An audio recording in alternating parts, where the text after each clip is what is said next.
Hello y'all, my name is Merrick Williams. I'm a fourth year student at the Biomedical Academy here at Bio Nelson. And for the next 4 years, I will be a biology major at TCU on the pre-health track.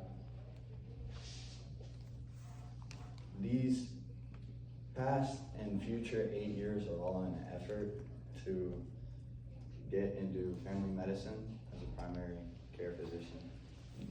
And in my pursuit of this, I have been in 2 internships, one being a veterinary internship and the other being a ER internship at the Texas Alliance Hospital. Both of these hospitals have given me a lot of experience on the boundary between life and death. I witnessed so many things. I was there with Dallin whenever those 2 codes came in.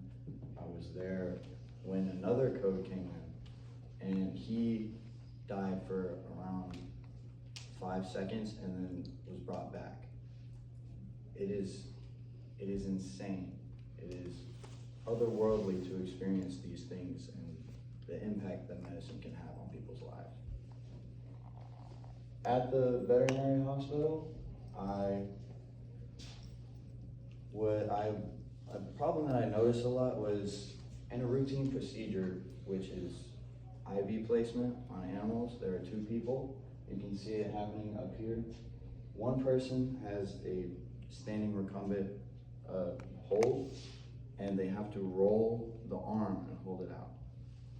However, dogs are not too particularly fond of having needles placed in their arms, so they can get quite vicious and it can be dangerous for both the handler and the animal.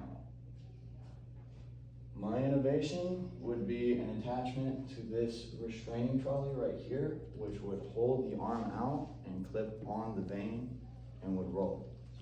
So that way it eliminates the need for a second person, and it just makes it so much safer for everybody involved.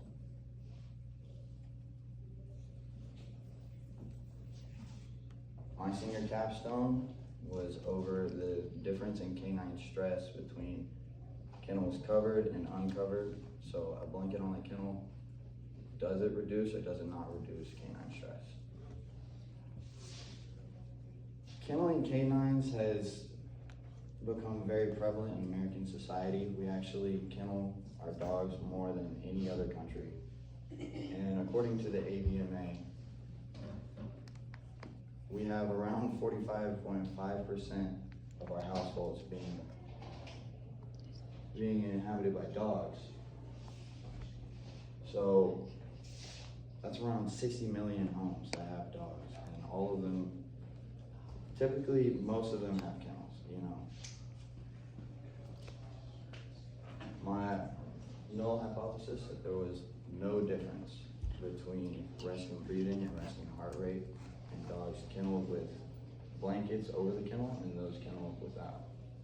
And then my alternative hypothesis would be that there is a difference and that resting breathing and heart rate would be decreased in kennels that are covered. Materials that I used, I have 2 Invoxia mini tail strappers, which attach to the collar just right on their neck, and it will track both resting breathing rate and resting heart rate. You also need a subscription to Invoxia.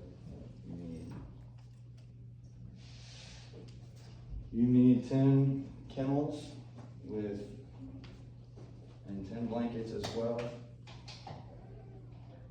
And then you have sandy wipes, just to wipe down the collars that you're going to be using so that they will not cause any additional stress, you know, if the dog smells previous animals.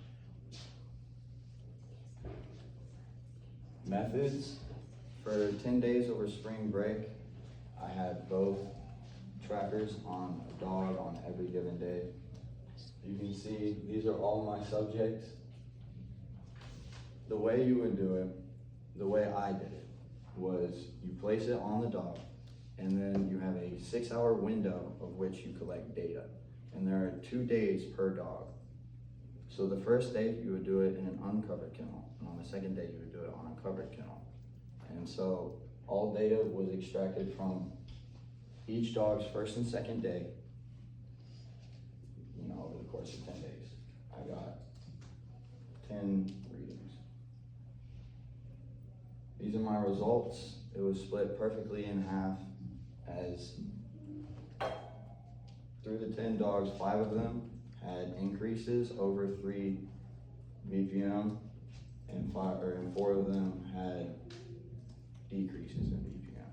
And 2 of them had like under 3 BPM difference, so there wasn't, like, they didn't really care. Yeah, this is a graph that demonstrates it. You see my x-axis, this is each individual dog. This is the first night, and this is the second night. So you can see it was rather variable as to an increase or decrease in resting heart rate or resting breathing rate. It wasn't really what I was expecting. This is my discussion. I have a dependent t-test on the first and second nights. What ended up happening was that there was no statistical difference determined between dogs in kennels covered and kennels uncovered. Revisiting my hypotheses, the null failed to be rejected, and thus there was no statistical difference between kennels covered and kennels not covered.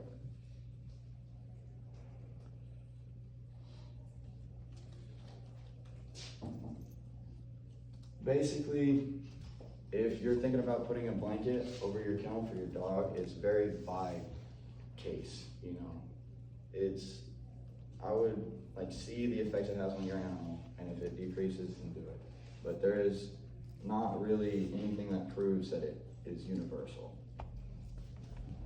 In doing my experiment, I relied on resting breathing and heart rate, but if I were to do it again, I would love to include heart rate variability, which is way more reliable in terms of predicting canine emotion, along with constant weight of the animal, constant environment, and knowing whether or not the animal is familiar with a blanketed kennel or an unblanketed kennel. These are my references.